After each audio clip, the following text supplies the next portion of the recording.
Salam damai di dalam nama Tuhan kita Yesus Kristus. Bertemu lagi di platform renungan ini. Perkongsian hari ini adalah tentang Bapa. Teks Alkitab diambil dari Roma bab 8 ayat yang ke-12 sampai dengan ayat yang ke-17. Tetapi hanya ayat 15 saja yang dibaca. Firman Tuhan berkata, "Kamu telah menerima Roh yang menjadikan kamu anak Allah. Oleh Roh itu, kita berseru, Ya Aba, Ya Bapa."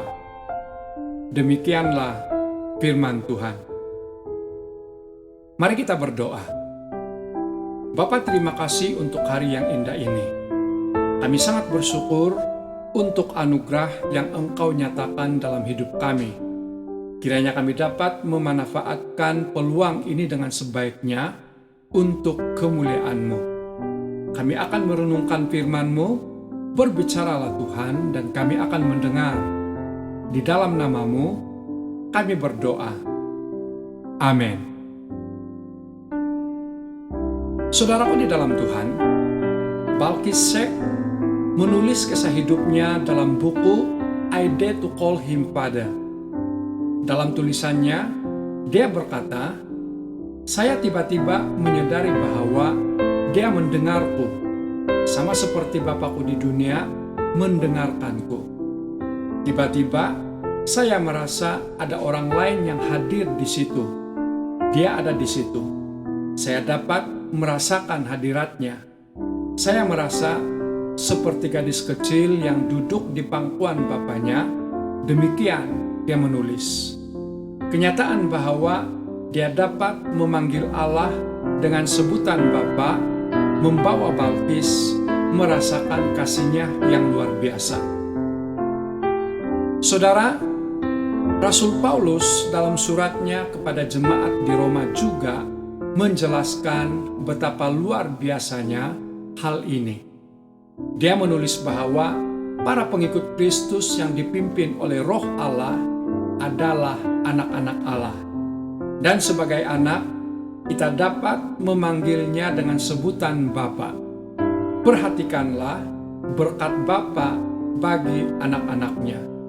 Pertama, kita diberi kemampuan untuk mematikan perbuatan-perbuatan daging. Itu berarti kita diberi kesanggupan untuk menolak dosa dan berkata tidak terhadap pencobaan.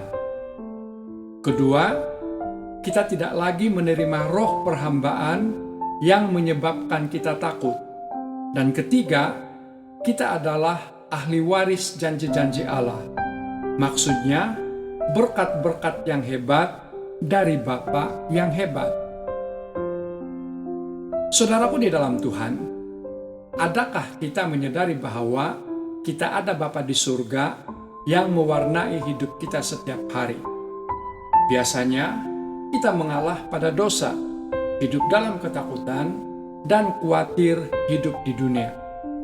Kita harus mengingat identiti kita sebagai anak Allah, dan biarlah rasa hormat dan sukacita mengalir di hati kita setiap kali secara sadar ketika kita memanggilnya sebagai Bapa. Saudara, memanggil Tuhan dengan sebutan Bapa adalah hak istimewa kita sebagai anak-anak-Nya. Kiranya diberkati. Marilah kita berdoa. Tuhan, terima kasih karena melalui Yesus, Engkau telah memberi kami hak untuk menjadi anak-anak-Mu, sehingga kami boleh memanggil-Mu, Ya Aba, Ya Bapa. Terima kasih untuk kasih-Mu yang tidak pernah berkesudahan dalam hidup kami. Berkati keluarga, saudara, dan teman-teman kami, dimanapun mereka berada. Engkau berkati dan perhatikan mereka. Di dalam nama-Mu, kami berdoa. Amin. Saya percaya Roh Kudus akan menolong kita semua untuk memahami perkongsian ini. Bertemu lagi di renungan berikutnya. Tuhan Yesus memberkati.